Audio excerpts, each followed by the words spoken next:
Welcome to another episode of Acts of the Blood God, an independent RPG podcast. I'm your host, Kat Bailey. I'm joined as always by my lovely co-host, Nadia Oxford. Hello, Kat. It's good to have us all together again. I guess. I guess. Maybe. Oh. Also joining us, freshly healed from COVID. Congratulations, it's Eric Van Allen. You know, I took a vacation just to get my mind off things, just to, have a week away. Was going to come back all refreshed. And then I got COVID. So now I'm just really like, I'm not allowed to rest ever again. No rest for me. So here I am, ready to make the content and perish for all y'all in the process. And we have a special guest. If you could quickly introduce yourself. I'm James Galizio. I'm a freelance writer. Eric knows me.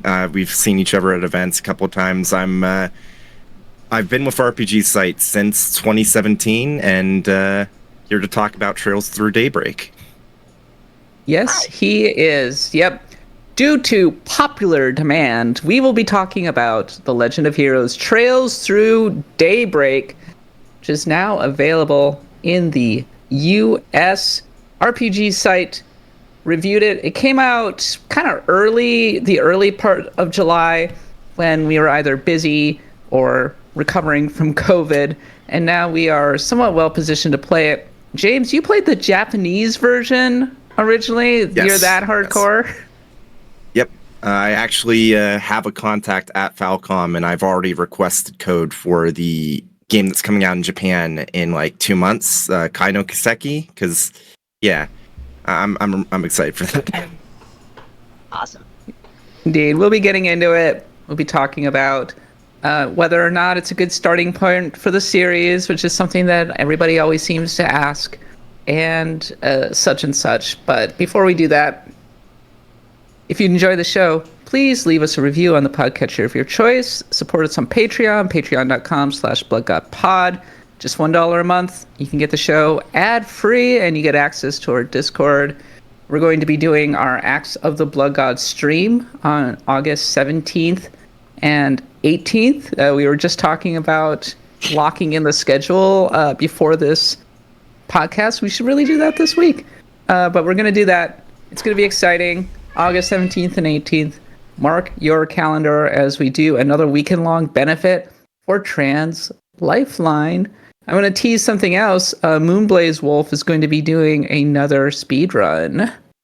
What game will Moonblaze Wolf be running? Find out. Oh, I was also going to say it. I thought it was like a lead in. You were like ramping. No, don't suspense. tell. No, I'll it's a give secret. it away. It's pretty funny. No, I'm we'll better announce than that during the actual thing. Yeah. We stream every Saturday. These days around 9:30 a.m. Pacific, 12:30 a.m. Eastern. We've been starting later and later because we've been setting everything up. But yeah, so check us out, twitch.tv/bloodgodpod. Subscribe to us on YouTube. Hit us up on all the social channels, Instagram, X/Twitter, etc. Go buy some merch from our store at shop.bloodgodpod.com. You know the drill. Okay. The Legend of Heroes, Trails Through Daybreak, the latest entry in the long-running Legend of Heroes series. It is the beginning of the second half of the series, which seems really daunting because there have been like, what, a dozen games to this point, James? Yes, a dozen games have officially released, and the 13th game is releasing in Japan in September. There's also the Legend of Yuta, which is a spin-off, which as far as anyone can tell is completely unrelated. It's just they wanted to give an extra marketing push for what is essentially another one of Falcom's series. They just kind of like rebranded it to try and get better sales for it. Yeah, I actually played that one on Switch. It's fun. It's an adaptation of a PSP game, isn't it? Yes, it's a remaster of a PSP game. It's honestly one of my favorite Falcom games, and it's easy to recommend because you don't have to have any knowledge or any interest in the actual Trail series because it is completely separate, completely standalone. Yeah, I can give it a recommendation too. It's a fun little action RPG with some pretty cool mechanics. Yep. Trails Through Daybreak is set in a new region, but it should be familiar to fans of the series. It's Calbard, which is on the eastern side of Crossbell, which is perpetually in conflict with Erebonia, which I believe is the continent that's shown in Trails Through Cold Steel. The Trails series is about as close as we're going to get to, what would I describe it, an epic fantasy series, but in RPG form. There are numerous games that are relatively standalone, designed to be kind of entry points to fans who want to try this out. There are a lot of reasons, I think, to pick up the series. With Trails Through Daybreak, features a brand new engine. It's the beginning of a new arc. It's the start of a significant new area, has a new region. Playing the other games is really helpful because there are cameos and things like that. But otherwise, you can go in relatively fresh. Is that right, James? Yes. So, Toshihiro Kondo, the CEO of Falcom, has told me on numerous occasions that one of the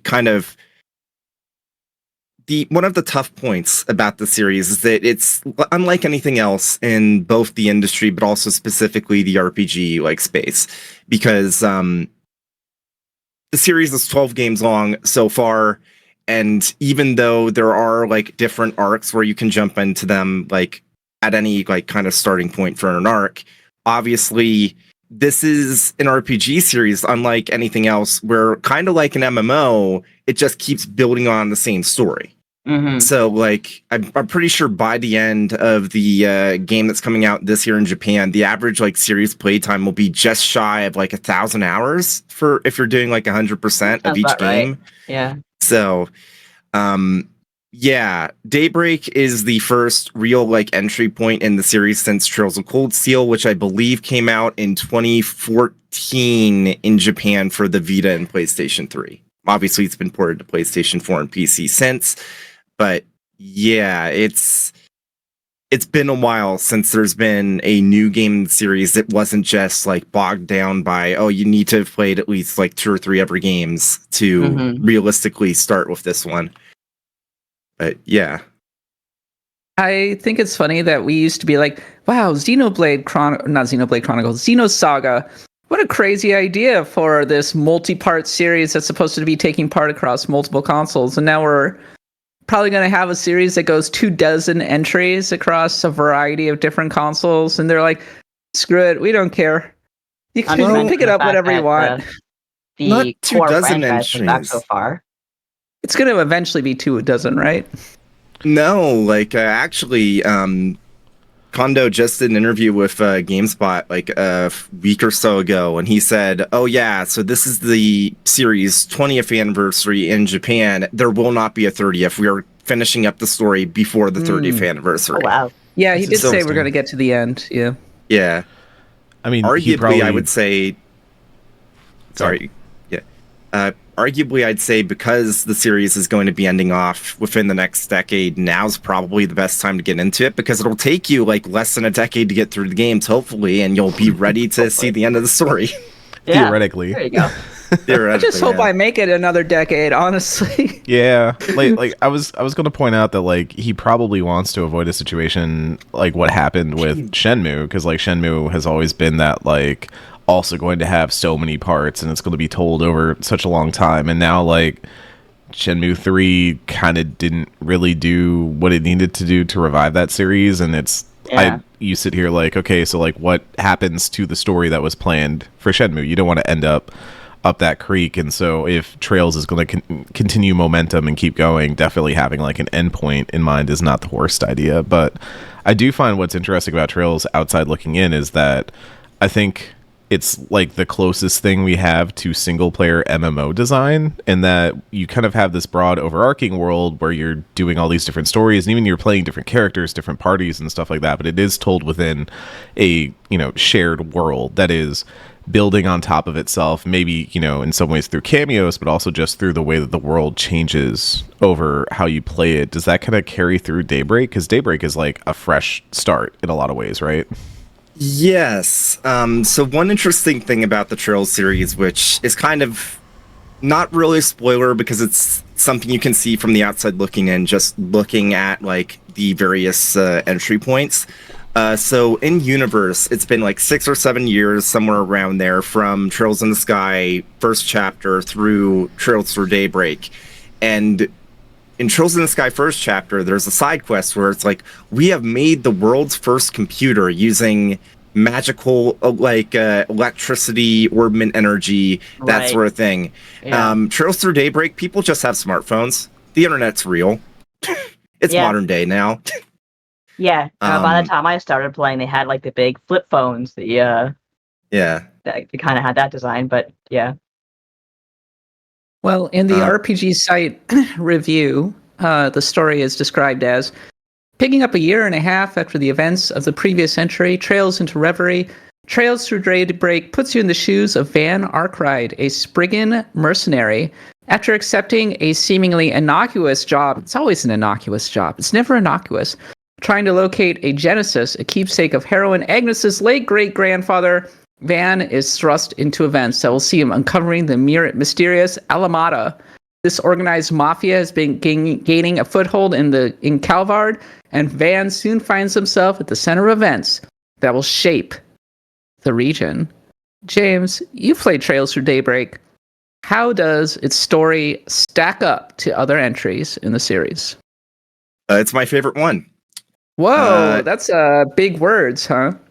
Yeah, and my interview with Kondo's going up later next week. But one of the things that he said is that for Daybreak, because the team has been working on the series for so long, one of the things they focused on with Calvard as a whole and what they wanted to do with the story is they actually pulled from like reality and real world events to kind of tackle some of the themes that they were working towards with Calvard.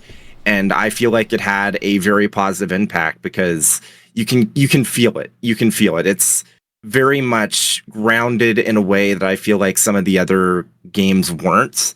Not to say that there's not fantastical stuff happening. There's always fantastical stuff happening.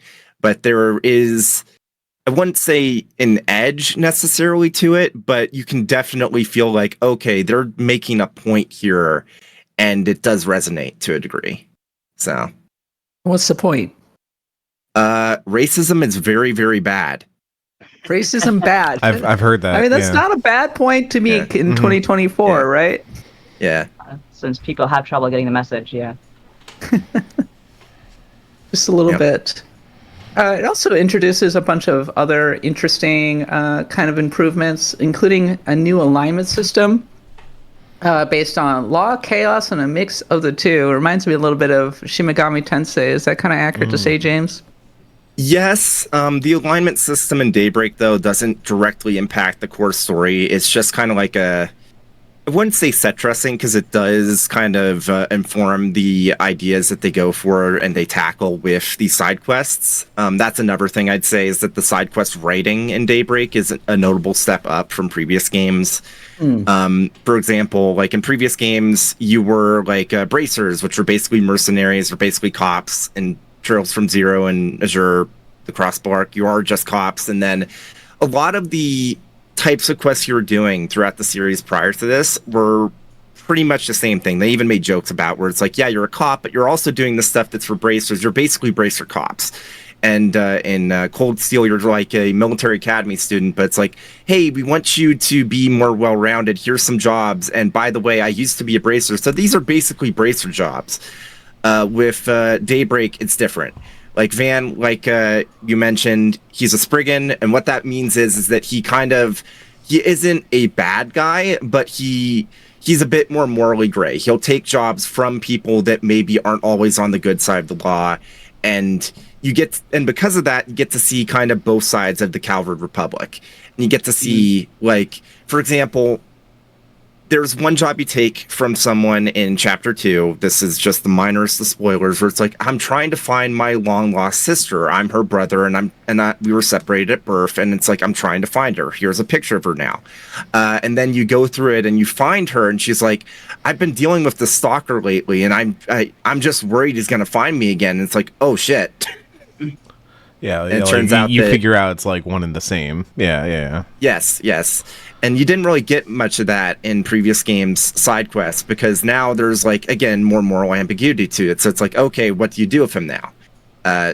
Do you just like kind of blackmail him to be like, hey, we know what you are. You can give us the money and we won't send you to the cops, or do you send him to the cops? Because it's like, well, there's not enough like evidence here for the cops to do something on its own, but you can kind of muscle him out of the picture, being like, if I see you around her again, it's not going to be pretty, that sort of thing. I think it's interesting that the RPG site, you mentioned that it's your favorite story, but the RPG site review is a little more mixed on it, I think. Yes. Yeah, so a little bit of disagreement going on there. Yeah, does that feel like I- indicative of how reception has been? Fight. Yeah. I have no beef with Scott. I will say, though, that it's kind of been a running theme where, like, the RPG site, TetraCast crew, we kind of all have a similar opinion on the series. Like, I know that I was a bit of an outlier with my review of Trails of Cold Steel 4. The funny thing is that on the TetraCast, we're pretty much all on agreement. It's like, yeah, it's all right, but didn't like some of the things with the story. Same thing with Trails through Daybreak. Pretty much everyone on the podcast that's played it, like Chow and Josh, we love Daybreak's story, but it seems like Scott was a bit of an outlier. Again, nothing wrong with that. Just I loved it, and it feels like I've seen a lot of people that have been very happy with the way the story is turned out. So.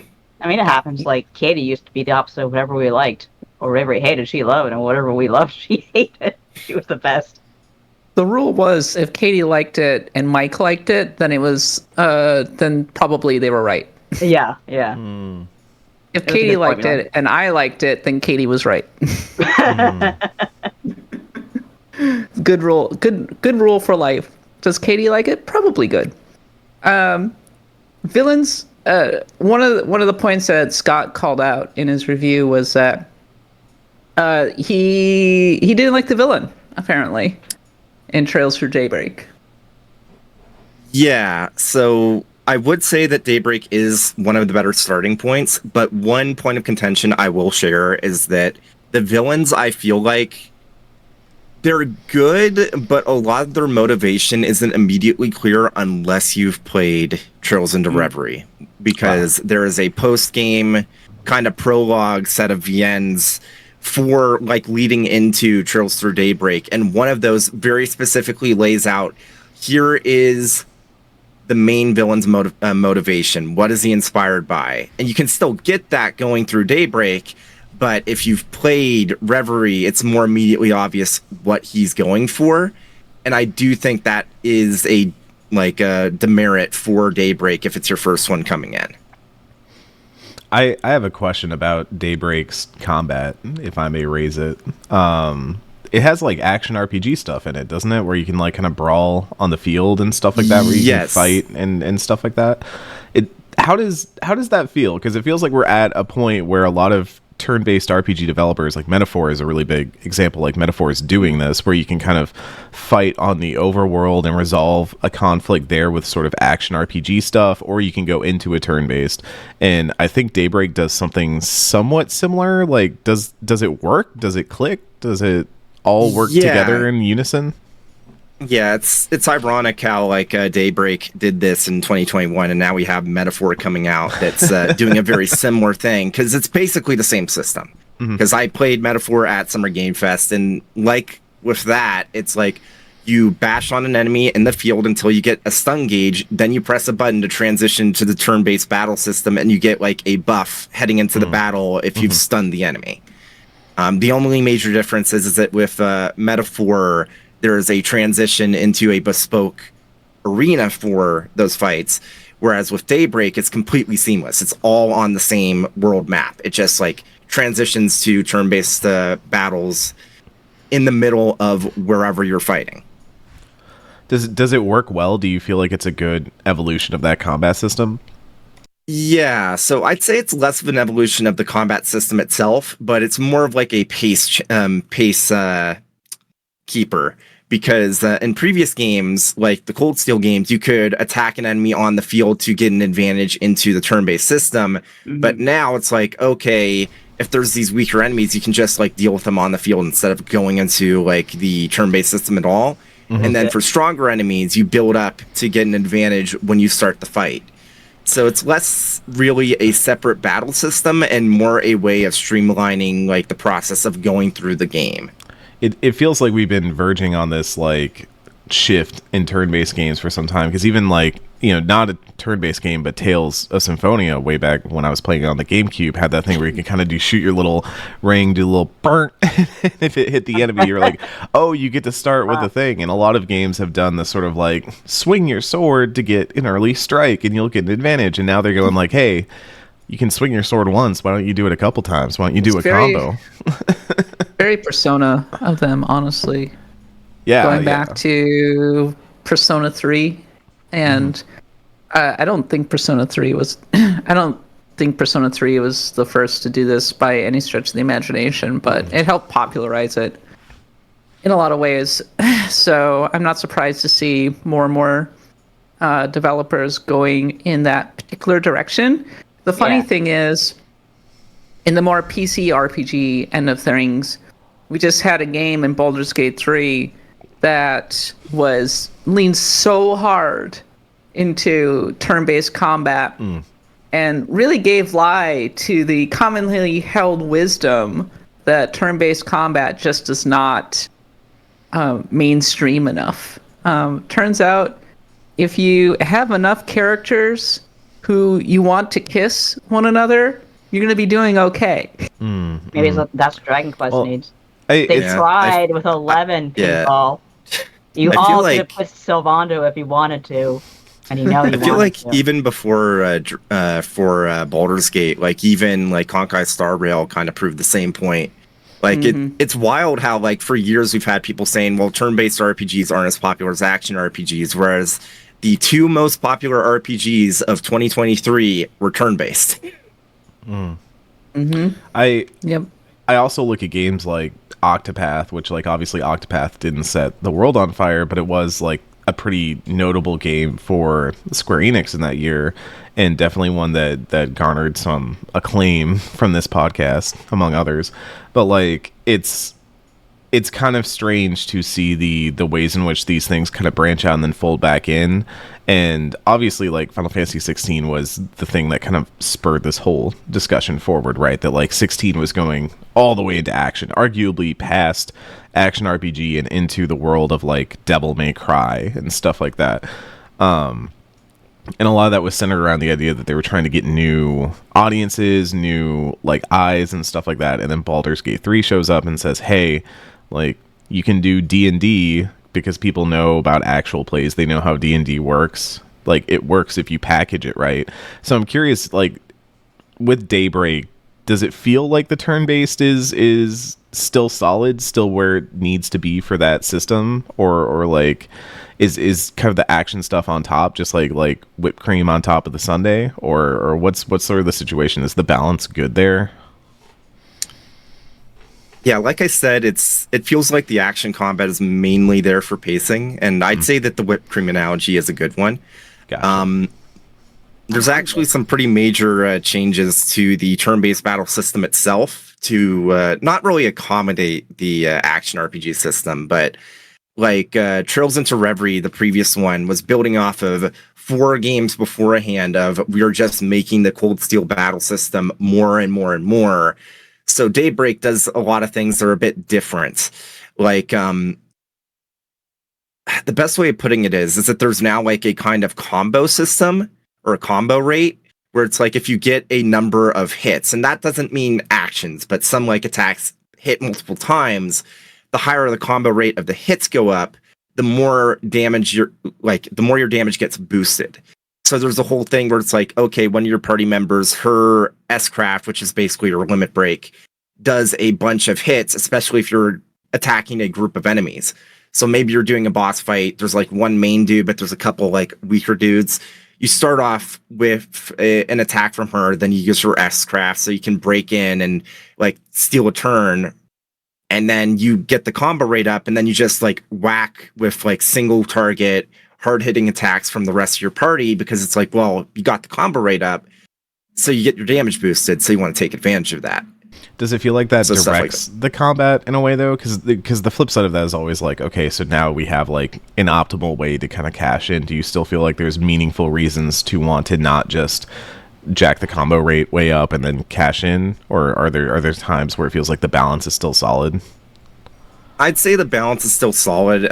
Ironically enough, I'm not sure if the full review went into it, but I know that one of Scott's not really complaints but nitpicks is that he really liked being able to break the combat system over his knee in previous games, and Daybreak is you can definitely still do it, but it's a bit more obtuse on how you do it. It's less the actual battle systems itself, but more like how you build your character using the orbment system, which is basically materia. It actually kind of brings back a system sorta from the previous games. I was gonna say that was like Trails in the Sky. Yeah. I know that from Trails in the Sky. Yeah. That was a fun Something way to like break that. your characters. Yeah. What's your favorite Trails game, James? Trails through Daybreak. This is the one. Yes. My This is runner-up would be either Trails from Zero or Trails in the Sky the Third. Kind of flip-flops between those two for the runner-up, depending on the day. But really, those two have a real strong connection in the story that it makes sense why I would have a trouble deciding between one or the other. But Daybreak, I really like how I really like Van as a character, and I really like the party dynamics. I really like the side quests. Like I said, the side quests are the best in the series. Like, I've always done pretty much all the side quests in the franchise, like, in the past, but I feel like Daybreak is the first one where I can just say, even for people that aren't really into doing side content, yeah, you should do all the side quests in Daybreak, because you really benefit from it in terms of, like, how much more you get to learn about Calvard and just the stories that these side quests tell. So you like Trails 3, but not Trails in the Sky 3rd, but not Trails SC. I do like SC, but my Trails in the Sky hot take is second chapter is actually my least favorite in that trilogy. Whoa. That is a hot take. Tell me more. I'm interested to hear about this. A lot of it has to do with the pacing. A lot of people will tell you that Trails in the Sky first chapter's pacing is slow, which is true, but it's more consistent. And it's the first game in the entire series that has a lot to build up to. And I think that the way that first chapter's pacing works is very good for the type of story it's trying to tell. It's like you're with Joshua and Estelle, and their whole thing is, well, they're just still kids. They're trying to become bracers, like full-fledged bracers, but it's like a road trip. They're going through their entire like home country of Liberal. They're learning more about it, and the stakes are super low until like the very end. And it's a slow burn, but it's like a very personal tale. It's like, yeah, you get additional party members as you're going through the game, but it's just Estelle and Joshua like 90% of the time. And I think that there's something really neat about that. And I feel like second chapter, as good as it is, the pacing just is all over the place. And it feels like a lot of retreading first chapter in a lot of ways, whereas Trolls in the Sky the Third is very much its own thing. It's an entirely different protagonist than Kevin Graham, and it's just as much an epilogue for the Trolls in the Sky arc as it is like setting up the rest of the series. And it kind of culminates in this story moment that I feel like you don't really get in a lot of RPGs, specifically because it's the same cast throughout these three games. And I would say anyone that's played Trolls in the Sky the Third, no matter how you feel about the entire like arc, everyone I know that's played Third and has gotten to the ending agrees it's like there's a lot of levity and there's a lot of like earned like character moments right at the end of Trolls in the Sky the Third that it's like, okay, we know you've been with these characters for like something like 150 hours. Of course you're going to be emotional when it's time to say goodbye to all of these guys, and you don't know when the next time you're going to see them is, because when they were writing it, they weren't sure when they were going to show up again. And it's just something that's completely unique to this series and completely unique to the Third that the rest of the Trolls in the Sky series doesn't have. And yeah. Wow. So if you can get through Trails 1 and 2, you'll get a big payoff in Trails in the Sky the Third. Yep. James, as someone who have you played literally all of them? Have you played Yes. all of the Trails games? Dang, that's Yes. an accomplishment. What is the state of the Trails series, in your opinion, as we head into the second half and into Daybreak? That's the thing. It's been a lot of ups and downs. And again, like I said, I'm the odd man out. I did not like Cold Steel 4. A lot of people love Cold Steel 4. I feel like one of the things that the Trill series has always kind of had a problem with, and it's kind of inherent to how Falcom develops games. They always have to have something out every year. Like I said, this is the 20th anniversary of the Trill series. Kai no Kiseki is the 13th game. And obviously, they've also been putting out East games. They've been putting out Tokyo Xanadu. They've been putting out other stuff within that 20-year period, which means inevitably some Trails games have been kind of rushed. Like Trails in the Sky first chapter and second chapter were originally going to be one game. Trails of Cold Steel 1 and 2 were originally going to be one game. The one thing that I can say about Daybreak is that for the first time in an arc, well, not the first time, because Trails from Zero very much feels like, okay, this was the full plans they had for the opening game in an arc, and that's probably why the Crossbell games, there's only 2 of them, because they were able to get it right on the first go, and they didn't have to stretch things out a bit. Daybreak is strong in the sense that it's a long RPG, but it doesn't feel padded. It feels like they had exactly enough time to do what they wanted to. And while there's definitely some moments where I can be like, there's no fishing in this, it's obvious that they cut that out because they needed to get the game out in time. Yes. But for the Trill series, it's kind of remarkable when there's an arc, when there's a game, especially at the beginning of an arc, where it's like, okay, it doesn't feel like this is half of what they originally planned for this game and for this story. So I'm very excited heading into the next game coming out in Japan, because it's like, okay, Daybreak 2 was a filler game. Like, Kondo even said as much, where it's like, we needed an extra year for East 10. And from what I've played of it, it's got a lot of neat character moments, but it doesn't really push the plot forward. So it feels like whatever that next game in Japan, that's what the plan they had for a follow-up for Daybreak, and in a narrative sense. So I'm very excited to see where they go from there. Imagine playing 60 hours worth of filler. It's like Let me watching tell a you filler about- arc in an anime or something. Let me tell you about Yeah. Final Fantasy XIV. It's a wonderful video game with so much content in it. So much. Let me tell you about all the Dragon Ball content. Z. Did you grow up with Dragon Ball Z or did you not? Oh, like original Dragon Ball Z? Yeah. No, Cat. I've like- not watched a single episode of Dragon Ball Z. So you didn't sit there day after day waiting for the Super Saiyan transformation to go somewhere. When are they gonna get to the Super Saiyan Look, transformation? actual filler can actually be extremely good, because like filler in its original I meant agree. sense is just like original content meant to create a gap between, say, like the adaptation, like what the anime adaptation and the manga it's adapting, right? And so Yeah. I think because of that in Dragon Ball was why we got that episode that Goku and Piccolo learn how to drive, and that's like That a was banger great. episode. That's great. I think Burger King was giving that out at the time. And actually, I did like the Sounds episode like a college where... humor skit or something. Yeah, No, but it was actually really worked. funny. It's Yeah. great. Yeah. Also, Piccolo's fit in that episode is incredible. It goes so hard. But like that's He was wearing the shirt that says Post Boy, right? Has a loose collar on the backwards cap. Yeah. yeah. No, he's He was rocking looking it. Like I do think that even when you pad out the runtime of something, it's not always the worst thing to do, because that's kind of a hot topic around some of Dawn Trail right now, is that obviously Final Fantasy XIV is going from one conclusion of a giant arc into the start of potentially whatever the next thing is, whether that's going to be another major arc in that sense that goes for like 5 expansions, or whether it's going to be smaller or whatever. We don't really know yet. We just kind of have some teases, but like ultimately I ended up liking Dawn Trail. It's not my favorite, but it's definitely something I enjoyed, because I was like, oh, we got to just kind of do a story here off to the side, and it had some implications near the end where it's like, okay, here's some like big lore stuff to think about and talk about, but it's all the right to narrative have- device. I Yeah. think The a literal lot of narrative device. I think in the world of like the MCU and stuff like that, everybody gets so hooked on, but what does this mean moving forward? How does this tie into that? How is this a teaser for what could eventually come? That we can do like a YouTube video about. Like, this is actually a teasing this next big thing. And like, I don't know, it's cool to just have stories in a world. Like, that's kind of the RPG vibe, right? Is not like sometimes you want to live in the world, right? Yeah.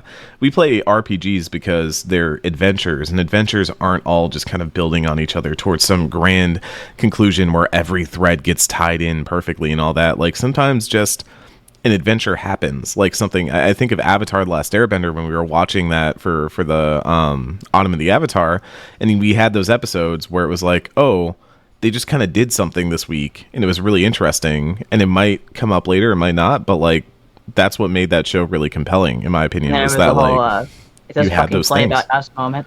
Yeah. Criminal Justice says more beach episodes. Yeah, and to be clear, when I say that Daybreak 2 is a filler episode or a filler game, I'm not saying that to be derogatory. There's great stuff in there. It's just like, just being clear that once you beat Daybreak 1, you don't have to be in a rush to play Daybreak 2, even though that is coming out pretty quickly in the West. Like, I think they stated it's like early 2025, which means there's a very good chance that the series is fully caught up in English by the end of next year if they end up doing crazy. I feel like they're getting faster with that, because even East 10 Nordics feels like it's coming out a little bit faster than it used to. Yeah, it is. And like all the stuff is kind of slowly picking up. The way that like RGG is another good comparison of like a studio that used to have big gaps between their Japanese releases and their Western or worldwide releases, and now like they're concurrent, they're day and date. So I feel like more companies are kind of seeing that, and maybe being like, it's not just worthwhile for us to do that, but also distribution methods like Steam make it really easy for us to do that. Yeah. And like NIS America themselves are even doing that now. Like the new Phantom Brave, not only is it coming out day and date in English, but the first like playable demo of it was at Anime Expo. So it's like playable in English even before it was playable in Japanese. Dang. Well, The Legend of Heroes Trails Through Daybreak, now available on the PS4, PS5, PC, Nintendo Switch. And I think you can play all of them. I think you can play all of them on PC if you have a Steam Deck or something like that. Yeah, that's the one thing with the series, which I hope that those upcoming remakes that Falcom's talked about are Trails in the Sky, because Trails in the Sky, you can play first chapter and second chapter on PSP or Vita in English, but you can't play the third anywhere but PC. So it's like definitely one of those things where it's like you can start with Daybreak, but if you want to start from the very beginning, the PC is much more accessible than the PSP or the Vita at this point. Yeah. So like you might as well play Trails in the Sky and Trails SC on the PC. They'll run on practically anything. They work great on Steam Deck. Like, there's some lingering issues with cutscenes sometimes. I think first chapter is fine. I think it's second chapter that has the issues, and even then you can fix. I think there's a fix. There's a fix. Yeah. I remember it says that it's not verified, but when we did the Pantheon episode a little while ago, like it worked just fine on my Steam Deck. Yeah. And I can tell you right now that it's very easy to fix. I remember actually when I played through Trails in the Sky first chapter and second chapter back in the day, I did so when I was like daily driving Linux. So I was able to get that stuff working back then, and it's like a decade later. So it's like there's guides everywhere. It's very easy, very simple. Drew says Trails in the Sky was an amazing trilogy of Steam Deck games. Agreed. And their engine supports ultra wide monitors, which is actually really dope. So go check that out. And if you want more Trails coverage here on Axe of the Blood God, go check out our primer that we did with Cam Hawkins last year, in which he talked a little bit about where to start. His reaction was, just play them all. I'm like, okay. Do you agree with that, James? Just play them all? Yes, but also Cam, very much Trails fanboy, love him for it. He literally got his arm signed by Toshihiro Kondo and then immediately got it tattooed. Oh my god, at least he didn't tear it off. Jesus, I thought that's what you were doing with that. Hey, watch this. Yeah. What are you gonna do with that? Preserve staple to my wall. Yeah. You know what? I respect the energy. That's going hard. Yeah. That Yeah. sounds pretty hard. Amazing. It's like letting yourself literally get signed by a creator that you really admire. And then cutting your arm off. Indeed. All right, that's our review for Trails through Daybreak. It's time now for a series of random encounters. 200 plus workers at Bethesda have unionized, making it the first Microsoft game studio to fully unionize wall to wall. So that's developers, artists, programmers, etc. Pretty amazing. And Microsoft has already recognized the union, so now they will negotiate a contract. The Fallout TV adaptation has been nominated for 16 Emmy Awards, reminding me that I need to finish that season. I really enjoyed the last episode that I watched. It was, it's just really violent. It's really violent. Speaking of Fallout, the Fallout London mod will apparently work with Fallout 4 on Good Old Games and Steam, but not Epic Game Store for anybody who uses the Epic Game Store. Apparently, it will also include the actual voice of a former Speaker of the House in England, John Bercow. And finally, apparently Fallout Season 2 is ahead of schedule, so please look forward to that. This is going to be the one that I believe is set in New Vegas. Baldur's Gate 3 Patch 7. We got an update on that. It will apparently fix some of the split screen. It will add mod support, and it won't be the end because Larian just doesn't know when to quit. They're just going to keep going forever and ever and ever. We got to get photo mode. And ever. We need photo mode. We do, actually.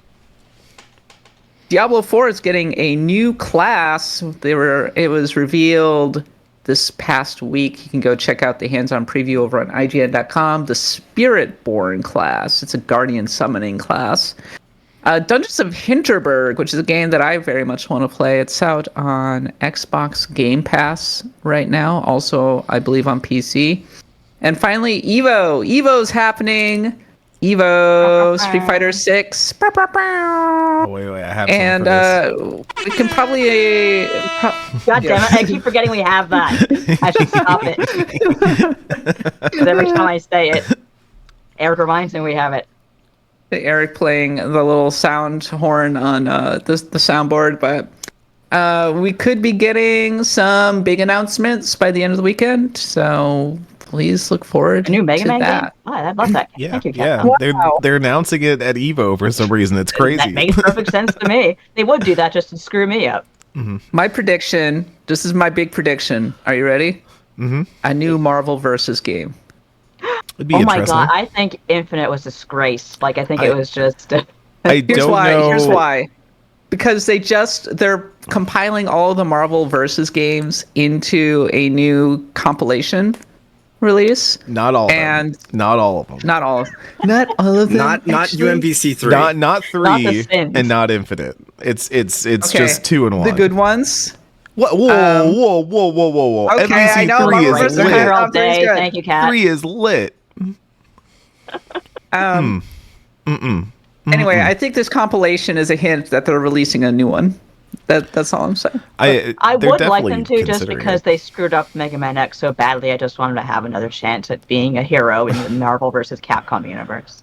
I think they're considering it for sure, but number one, it's like a very crowded market for Marvel likes right now because like Hunter x Hunter and then Impact is basically just a reskin version of Marvel 3 that Aiding is making with Hunter x Hunter characters, which sign me up. That thing looks budget and niche and doing Marvel 3 with Hunter x Hunter characters, and that's all I've ever wanted, so I'm down. But there's also like 2XKO is not like Marvel style 3-on-3, but more like was it Marvel Superheroes was 2-on-2, where you kind of have the tag out tag back stuff. I think there's a lot more tag games out there, and I'm also curious about who would end up making it, because I do think, if I may put a prediction in, no forbidden knowledge, this is just off the cuff, I do think Arc System Works has got to be working on something new. Like, it's been a while since Dragon Ball FighterZ.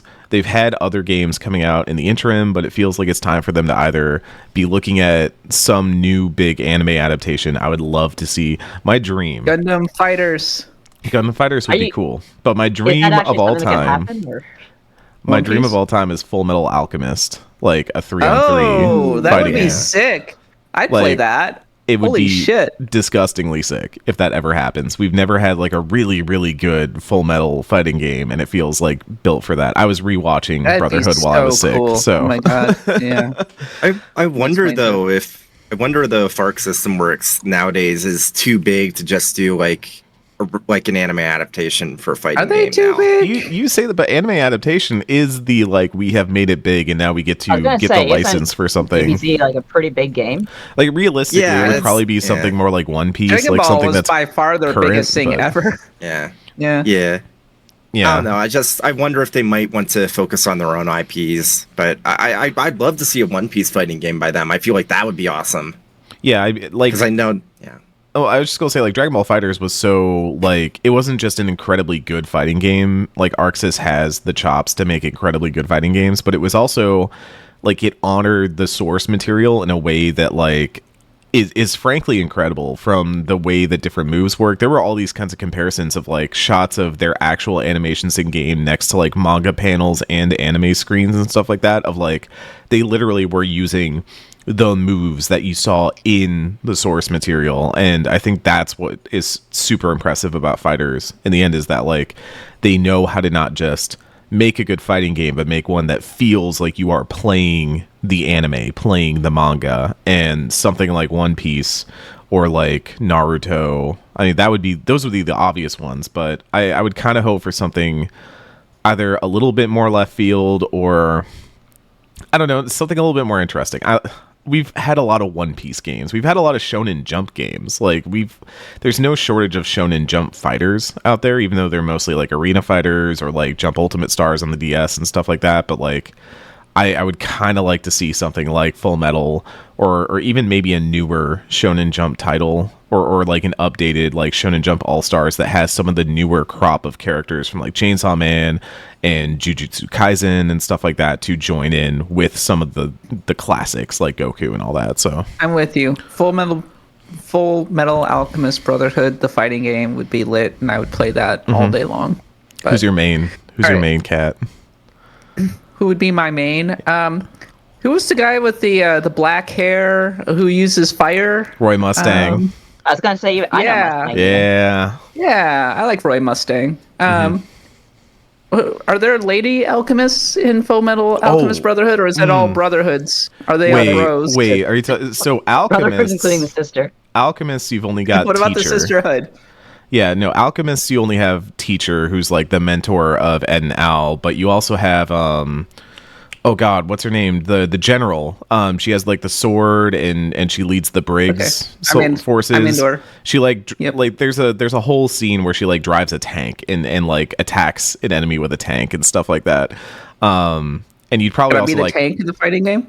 yeah, put the tank in. Why Yeah, not? there you go. And then like Hawkeye. Wouldn't be the first time we have a tank as a character in a fighting game. Remember Blue Cross Tag Battle? Yeah, well, and that was Let's a take- character from a different, like, more super Yeah. niche Japanese fighting game. But yeah, and then you have Hawkeye. If you're play- playing Mustang, you can have Hawkeye.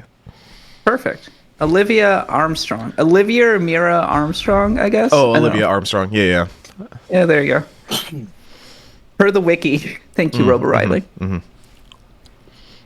One more side note. TennoCon is also happening this weekend, and we don't cover Warframe much around these parts, but Soulframe may be interesting to RPG fans. That's kind of the dark fantasy counterpart to Warframe, and they're showing new gameplay this weekend, and there should be a new interview, so go check that out. over on Warframe, IGN. the game where dudes keep stealing military documents to one-up each other, or is That's that War another? Thunder. thing? That's War Thunder. No, the funniest thing to me. it's funny though. Yeah, It's like the most I do dude thing ever. But yeah, well, It is I'm gonna very- steal these classified documents to prove you wrong. There's like dudes arguing in a forum and then literally posting classified information to one up one. See, this is the Yeah, actual. that owns so hard. I These are love the that. specs for the Abram tank. Where's the picture? Yeah, days Zero since days. military secrets leaked on the War Thunder forums. Set it back Yeah, to let's see if I zero. can It's at find it. 0. Every day it's 0. Okay, All here right. it is. It's got the iFunny watermark. I'll just copy it anyways. Second. Here we go. It's I funny, really you're not funny.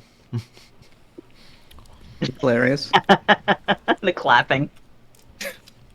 All right, we're rolling into the tavern now, chilling out. James, you're a special guest. You've been playing Trails for Daybreak, or you've been playing any other RPGs or any other games you want to talk about recently? Final Fantasy 14 Dawn Trail. I've just been playing a bunch of that because I'm getting ready for the raid series when it drops at the end of the month. So the Savage raid series. The normal raids are already out, but yeah. I'm excited for that. I love raiding. I'm also not sure if I'm gonna have a stack or not, so I might be a party finder warrior, and that's always both exciting but also stressful if that happens.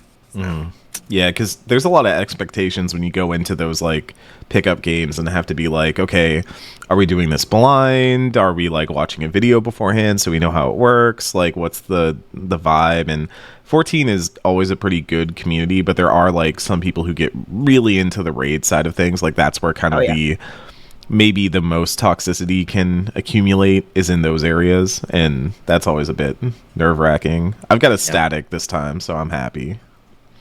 Yeah. Okay. Besides that, nothing else. I have been sampling a bunch of different games. I got a copy of NES World Championships, which has been all right. I feel like I need to play it using the NES controller because I'm feeling some real input delay, and it's actually impacting my times. And one of the expert mode runs in Mario 2 is driving me a little crazy. I'm trying to beat the Gold Cup, where you have to go through 3 separate events and get to the end and then try to get first in the final one. And the current Gold Cup challenge has this really obnoxious Mario 2 challenge where you have to ride the magic carpet, get the key, get in the locked door, and getting onto that magic carpet, I'm not really sure how you can do that in like an effective way. And also Luigi is so hard to move. Oh, they make you use crazy. Luigi. I was like, oh, that doesn't sound so bad. Oh, Luigi. Okay. That's also mean. Yeah, it is mean. Also, there's a Zelda challenge where you have to kill 4 Octoroks as fast as humanly possible. So you basically have to do them in like a specific order. And I almost managed to do it, but my opponent did it within like 0.1 second faster than me. But I also have been playing the best RPG of 2024, College Football 25. No. Well, yes, all your tweets this week have been college football, I have no idea what you're talking about. It's like you're speaking another language. I'm not even like that big of a college football fan, but I was just like, I'm going to kind of get into this. And then I tried out the Dynasty mode. It's fine. I was playing a bunch of different schools. I played as like Cal and NC State and Oregon and Minnesota online and won a bunch of games. Oregon's the most fun to play so far. Surprise, surprise. The tier 1 like top 10 school is like one of the most fun to actually play because that's where all the effort got put into. A lot of people playing as Ohio State. The Ohio State. I think college football is more enjoyable than a lot of the EA Sports games, certainly more so than Madden, I think. But there's this weirdness about an EA Sports game. I likened it to hanging out in a hotel conference room recently, where it's superficially nice, but there's something really sterile about it. Yeah. And they definitely upped the presentation in this one a bit more, but there's still that hotel conference room vibe to it. So it's all right, I guess. It's doing really, really well at the moment. I find like a lot of it's pretty good. A lot of it's like really where it needed to be as a foundation for like bringing this series back, and a lot of good changes, I think, from Madden that they get to kind of make now that they have a clean break from making that game to doing something. Okay, how do we start from the bottom and build up on a different kind of football? Because fundamentally it's the same sport, but like the the structure, the presentation, the framing, the format is all very different, and those things are what appeal to people about college football, especially the dynasty mode, right? Like that's kind of everybody who likes college football went straight to dynasty. Like there was no question it's that was where they were going. Too. It's enjoyable. Yeah. I think the menus are a problem. Like the They recruitment board is a bit of a pain to navigate, and I think they could have done a lot to work on the flow and interface and just make that a little bit less like maddening to spend time in. I wish I could do all the recruitment actions on the main prospect. Yes, board. And have it like easier to just be like, okay, I'm looking for this thing. I want like 3-star recruits for wide receivers that are all kind of local to. I'm playing Texas Tech, alma mater, Recon Tech, and so I want everybody local to like West Texas because I have so many freaking deal breakers about like I want to be close to home. You're gonna play football, Johnny. You're gonna do it where you get to play football. But playing like football in Texas sounds like a threat, honestly. It kind of does. It's like threatening recruits. You want to play Texas? Do you want to play football in Texas? But like I do find when it's like rolling, especially when you're playing in the game, like the actual game itself feels really good to play. Like I like it more than Madden, even though it's a little bit scrappier, it's a little bit looser. Yeah, Nadia's out. Hey, this is you when we talk about 14. Look, this is like the only forum where I can actually sit and talk about college football for like a hot second. But well, and the funny thing is like you've got all this and it's kind of working, and then they like bolted Ultimate Team into the side because they're like, we're not gonna miss the shot to see if y'all will pay for trading cards or not. Like, I'm sure people will play it, but I'm out on Ultimate Team forever. No. Yeah, never again. No part of it.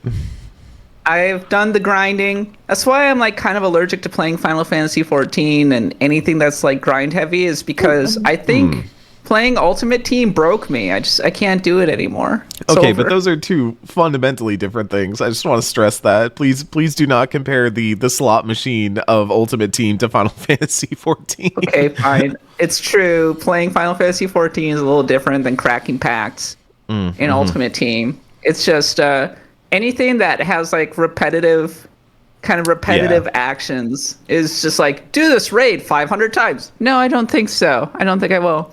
Oh, and that's the thing is, like, I think I'm having a good time just playing college football very casually online. I don't think I'm going to do like anything else because it's already kind of taking up RPG time. And I have a couple of other RPGs I need to play, which is like Final Fantasy VII Rebirth, and which I've picked up again, Eric, by the way. I picked it up again. Yeah, I'm like at the end of I'm in chapter 10 now, I think. I'm in Cosmo Canyon. The end. Near the end. Canyon. Yeah. Near the end. Okay. Still a distance though. Yeah. And Persona 3 Reload, which has been fun so far. I did another full moon event recently. It's and it's starting to open up like the actual story and be like talk about the nature of the Tartarus and the shadows and everything. But I think the really narrow scope of the actual social links and everything is starting to wear on me a little bit. Or at the very least, I kind of miss the much larger scope and ambition of Persona 5. So initially it was refreshing, and now it's like, okay, yeah, like I'm just going through these really kind of simple social links and just waiting to get to the next full moon event and such. So I'm waiting for it to pick up a bit. We're in the middle of July. I'm staying with it. It's exams period again. Oh my god, I gotta take my finals. Sucks. Japan, baby. Anyway, playing a lot of video games at the moment. Nadia, what are you playing? I was also playing FF14, but I also, just to kind of get into other media stuff, since we kind of talked about FF14 here, and also you should listen to Charlotte Dropouts. Yeah. I started watching the new Lindsay Ellis video, Yoko and the Beatles, I think it's called. She's back. Yeah. She's back, baby, and yeah. I thought Lindsay Ellis quit. She was on another platform for a while. I can't remember which one, or Nebula, I think. But yeah, now as far as I know, she's back on YouTube, and it's a great video. So, I mean, I like video essays. I actually don't know a whole lot about the Beatles. My parents, they listened to them, but they were much more into Pink Floyd and Jethro Tull and stuff. So, yeah, it's pretty awesome so far. I'm like I said, I'm not a huge Beatles fan. Have you seen it yet, Kat or Eric or James? No, I do. My mom was a big Beatlemaniac, though. Oh, was she? Yeah, so one way or another, the Beatles lore has seeped into my life. There's a pretty good video of John Lennon rocking with okay, God, why can't I remember his name? Chuck Berry? Chuck Berry, thank you. Mm-hmm. John Lennon rocking with Chuck Berry and Yoko Ono singing backup vocals, and she starts to sing. Chuck Berry gets this look on his face like, what the? And then the sound engineer cuts off her mic. And you can see John Lennon and Chuck Berry singing together, and you can see her singing in the background, but you can't actually hear her. Oh my goodness. That's yeah, one of the impressions I get from the video was that Lennon could be kind of a dick. Like he knew what was going on a lot of time with Yoko being shunned or just like left completely himself, left her out of like credits. She's an interesting character. She's an artist. I feel like a lot of the negative reaction to her was like just sexism. Oh, like Lindsay Ellis goes into a little bit of racism, etc. Yeah, for sure. I definitely recommend it. I'm about halfway through though, so yeah, I'll update you, I suppose, on the Beatles report. And Eric, what have you been playing? It's been a weird year for me. I've decided, every year kind of has a theme to it. Last year it was the year of Baldur's Gate 3 and all that, and playing the big CRPG. And this year seems to be the year of visual novels, as we've got the Famicom. Tsukihime right there. Yeah, look, placed just off to the side.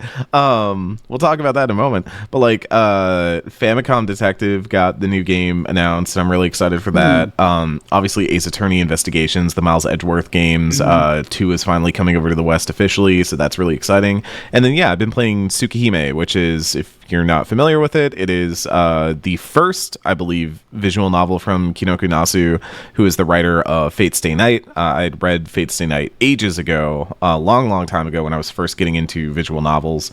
And obviously Fate Stay Night is the one that kind of spawned a worldwide phenomena, largely thanks to Fate Grand Order, which is the extremely popular mobile game with a billion different sabers in it. If you think Dragon Ball has a lot of Gokus, let me tell you about how many sabers there are in Fate. There's so many.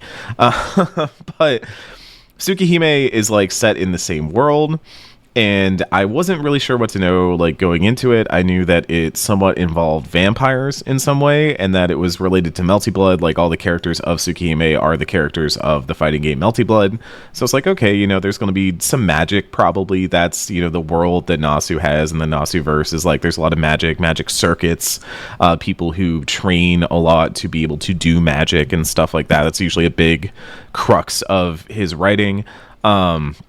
His writing can also get a little bit, like, to be frank, YA would be a nice way of putting it. Like I'm in all the good ways and also some of the bad ways. A Kinoku Nasu story is pretty similar to like a CW story in that there's a lot of violence, there's a lot of angst, there's a lot of like sex, there's a lot of like mature storytelling happening, but it also sometimes gets a little bit juvenile at times, and that's what I was looking forward to with Tsukihime remake. Is like, okay, Kinoku Nasu's going back to an old thing. I never read the original Tsukihime, but I had read original Fate Stay Night, which has definitely some questionable bits of writing in there. And so with Tsukihime, I was like, okay, what does it look like when Nasu both gets the resources to put more production into what a typical visual novel looks like, and also gets to kind of revisit this script?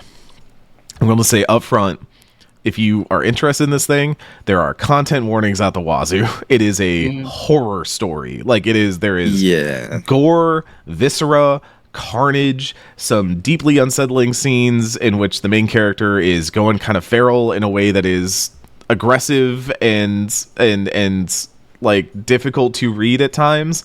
It is also pretty good. I will say, like, thinking of the way that like you take those old kind of early aughts visual novels, your Fate's Day Nights, but even your Steins Gates and stuff like that, and giving them the production value of a modern like visual novel, the things that we've kind of learned from Phoenix Wright, Danganronpa, like all the ones that kind of got popular and really brought visual novels in a major way to the West.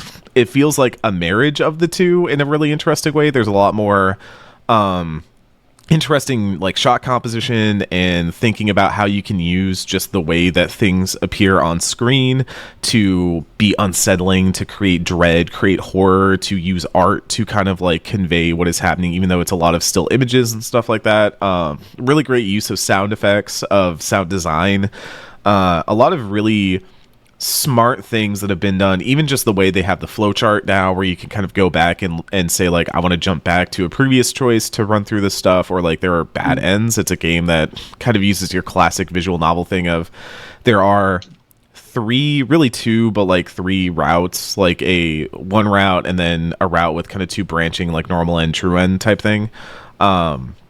But you have a bunch of bad ends where like, okay, you chose to do this thing, but it gets you killed. And then you get this really fun segment that's like two like mascot characters telling you like, hey, you probably shouldn't have walked down that dark alley with a giant kick me sign on your back because that got you kicked and that killed you. So don't do that. But they do kind of like a funny skit around it. And it works very, very well. And I think that's like some of Nasu's secretly best writing is the comedic side of his writing, where he can kind of play to the audience a little bit and like, you know, smile at the camera. He's very good at that sort of stuff.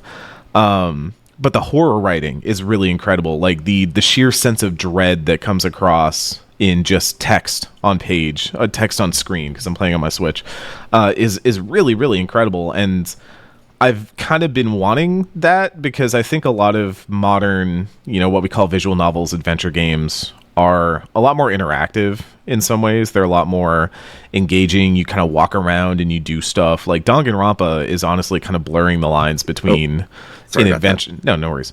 Danganronpa is kind of blurring the lines between, say, like an adventure game and a like visual novel, right? And Phoenix Wright was also doing the same thing. So I wanted to see like what a traditionally formatted visual novel could look like in modern day, and this is a really interesting idea and way of looking at it, and I think it works. I think it broadly works. As far as like, is Tsukihime a good story? Yes, asterisk. If you want that sort of thing. I think if you want like a vampire horror story that is about like what death and life means and like what it would be to be immortal and why people would seek immortality and what scares us about the end and what is fulfilling about a life well lived, then it's a very good one of those. I think it does those themes very, very well. But again, it's got like it is a heavy, mature story. There's a lot of very warnings, yeah. Like I cannot stress this enough. Like there was one thing that happens very early on that almost feels like them saying like, hey, if you're cool with this, if you're chill with this, like you're going to be good for the rest of the story, but we're going to do this scene really quick. And if that's a nope for you, then just bounce out. Like just get out now. Yeah, I think that was in the original too. I guess to give context to people, because I have read the original, is Tsukihime, like the main thing with the protagonist Shinji is he has this magical ability called eyes of death perception, where you can literally see the lines that hold together like not just someone's life but their entire being. So like he can literally trace along those lines and cut something apart to its very like soul, pretty much. So there's a scene early on where he like cuts somebody and literally like cuts them into pieces, and you see it, and like it is shocking to say the least. And like it's not something that I'm going to say is like deeply like I think it works. They eventually like kind of tie it in a way that's like I understand what they were going for here. I'm still kind of trying to figure out where they're going with Shiki as a character. I don't know that I love it, but also like those protagonists are always very like edgy protagonists in a way that like doesn't always ring with me. But it is very much like they kind of just throw it at you as like kind of a shock moment, and it's something that's definitely like maybe you want to go in with a heads up. And that's like another symptom of this was made in an era where like visual novels, especially again Fate Stay Night, were kind of all about these like shocking moments, right? Like these moments where it feels kind of like, oh, you know, we're going along at a pace, and all of a sudden, like, boom, something happens. Like MAHVEL is the same way. Chaos Head. Yeah, Chaos Head. Like all of the like robotics notes type stories, all that kind of stuff. Like have those. Well, even Steins Gate like has. Yeah, robotics notes is in the Chaos Headline, right? Yeah. Like that's kind of the same thing. Have you read Chaos Child? Because I'm only familiar with them by name. I have not read them yet. The ones I've read are more like Steins Gate, MAHVEL, Fate Stay. Yeah, because if you're liking the kind of like psychological horror aspect of Tsukihime, like I've read pretty much all of these science adventure VNs, and I'd say that Chaos Child is probably my favorite. Do not read that if you're not okay with being squeamish, because it is very much like Tsukihime.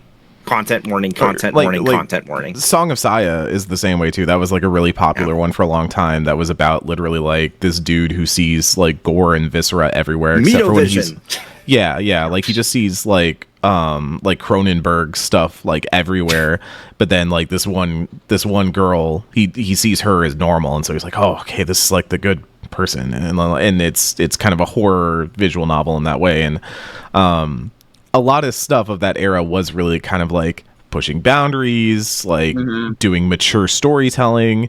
And I think the most interesting thing for me in Tsukihime is that while they have used some of the production and stuff that to like make those scenes like pop a little bit more and be a little bit more like bloody and aggressive, I think the more interesting use has been like those moments of dread when like your character's kind of walking through an empty building and the sound design is really communicating like how like empty it is. You can hear the footsteps echoing as your character's walking through, and again, you're just reading. It's just like extra stuff on top of like reading lines, but you start to like they do things with like having character portraits kind of appear and fade in and out in the background while you're reading and while text is scrolling and stuff like that, or having like really little like tiny sound hits that kind of like set your nerves off, and then beautiful gorgeous art at like really big pivotal moments that really like sell both the horror and the action, and like just these incredible character moments that really do come across, and that Nasu is like known for. Like he's known for those big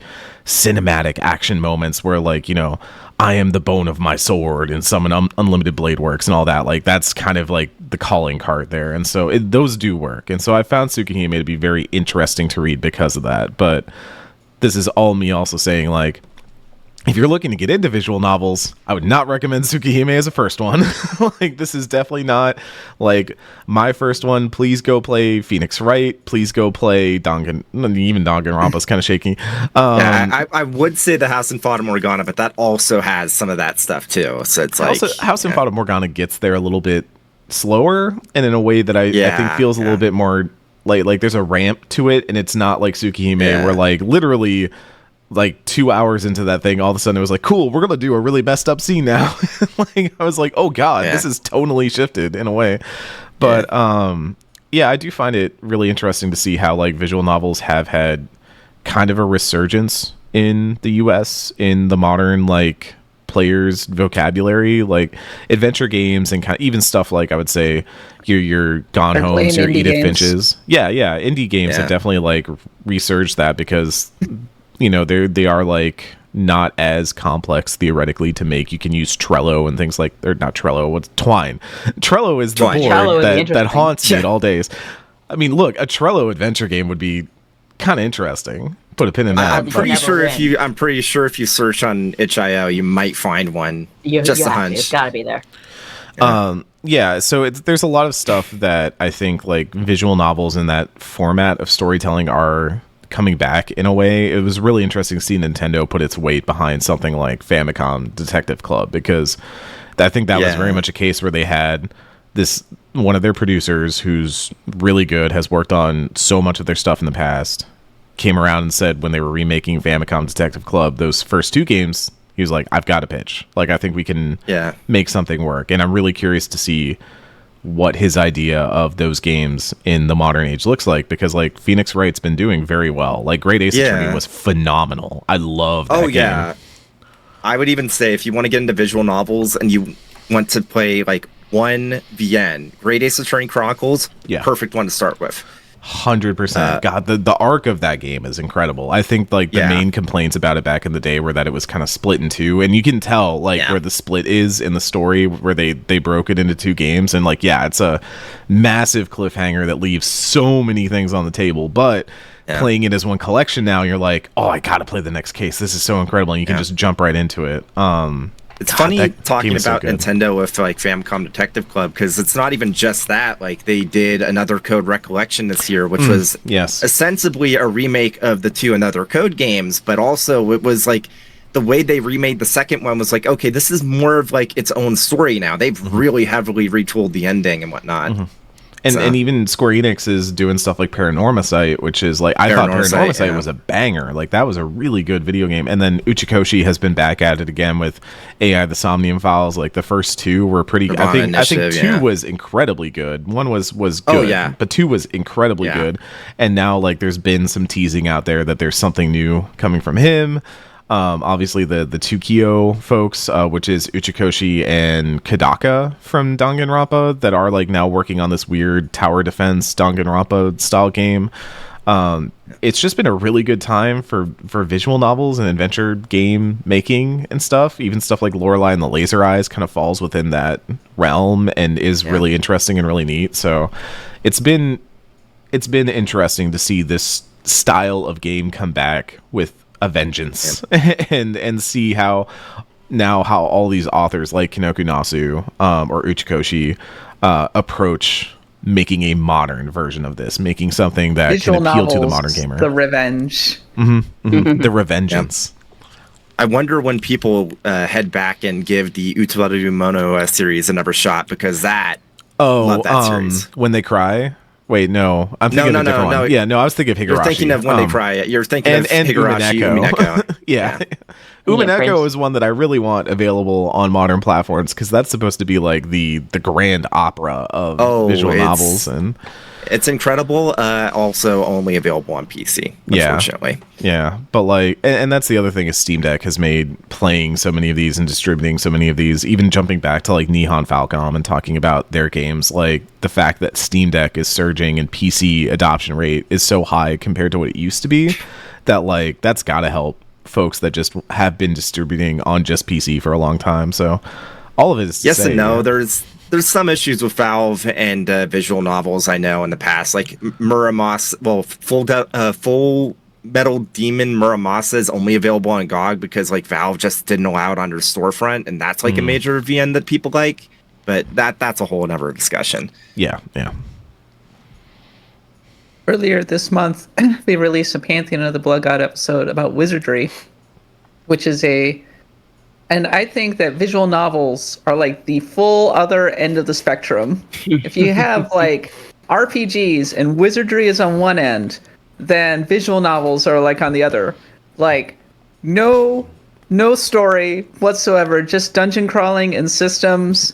Versus all story and some choices that you end up making, and usually some interesting gameplay mechanics and whatnot. I just find the contrast one cool. side contrast. We live in a land. We live in a land of contrast. RPGs are a land. It's funny because there's like the Labyrinth of Refrain and Labyrinth of Galeria games that NIS did a few years ago. Like those are like dungeon RPGs that have like VN stories, so they're like meshing the two together.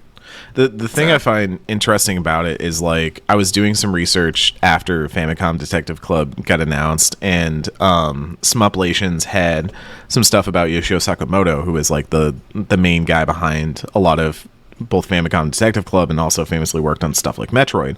And he was talking about how he played Portopia, like the Enix game, Portopia, the serial murders case, and that kind of made him realize that there can be a different kind of game. There can be a different way of interacting with the game that wasn't just action.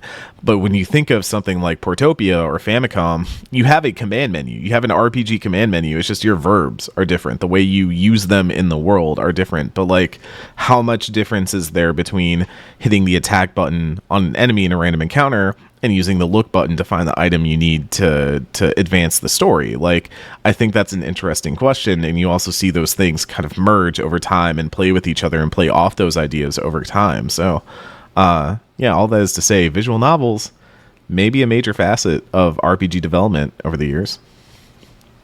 RPG. It's RPGs all the way down. Have we done anything resembling a visual novel? Oh, we did 13 Sentinels. That's a visual novel. Yeah, it is No, Go it's check an out our adventure Pantheon game. episode of That's an that. adventure game. That's an We had a adventure whole game. talk about this. If you say Yeah. so. We Not should, that dissimilar from Phoenix, right? if we did a visual novel month, we could have a banger visual novel month. We'd put like Fata Morgana in there. We'd put one of the Phoenix Wrights in there. The problem is that visual Is novels Phoenix are so Wright long. a RPG? Visual novels are long, but we can find some like reasonably like lengthy ones that aren't terrible to read through in a month. Like I think you could get through Fata Morgana in a month if you If you really wanted like. to- Yeah, if you wanted to do Higurashi or Yumi Neko, like those are like chapter based. You could just like do a thing where it's like you talk about one chapter a week or something. I don't know. Those are also really long though. Those are also extremely long. They are. Yeah, I so think maybe we Yumi do. Neko's like how long to beat for both halves is like 60 or 70 hours for each half. Yeah, so it's like yeah. Jeez. Yeah, I'd rather just read a real book. that's basically I what feel you're like doing. I already stirred. I feel like I stirred a controversy already. Yes, I acknowledge that Phoenix Wright is not the same as 13 Sentinels Aegis Room. Okay, let's nip that one in the bud. And that's it for the tavern. Nadia, happy birthday. You know, I'm sitting here thinking about like what wild birthday shenanigans have I gotten up to that'd be good for a pit, but all of my birthdays have been really mellow. Really? I mean, except for my 19th, but no one has a. Do you like your birthday? Is that like a thing that you do?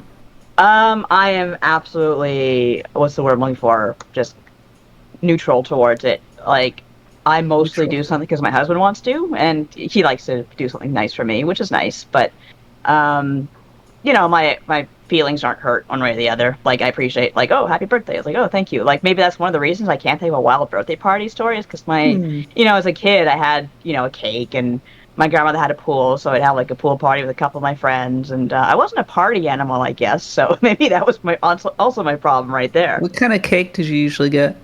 Oh, I am a vanilla / strawberry person all the way. Not saying I don't like chocolate, but I am not a chocolate holic. Way too sweet.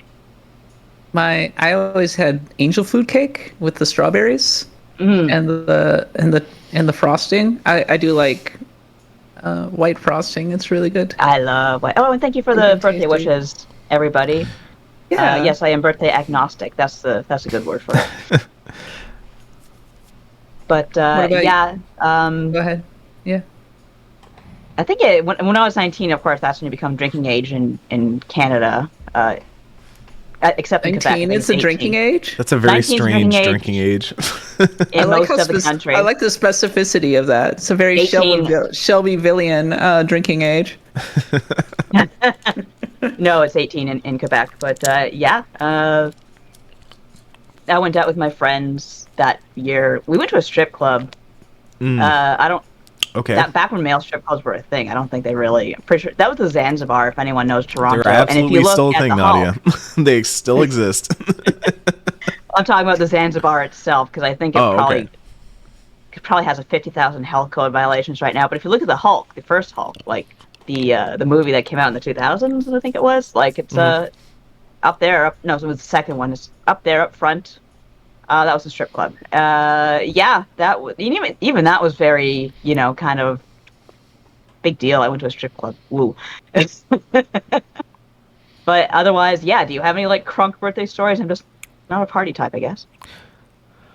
I mean, there were times where we did some shenanigans, but you know, stole some things, broke some stuff. You know, just got up to Regular general birthday shenanigans? mischief. But yeah, I jumped a fence, got in a pool, all that sort of thing. Classic, you know, high school story ass shit. But like, I don't know, nothing major. I was never a big birthday party person either. Like, I would rather just spend time with my friends, hanging out, doing something fun, and maybe like pin an event to it, and then go do that. And so like, those were always just, you know, an excuse to go, oh, let's go bowling or something like that, right? Like, and then you'd get up to some mischief and shenanigans and all that. But yeah, nothing major. I've never been a huge big birthday party person, blowout and all that kind of stuff.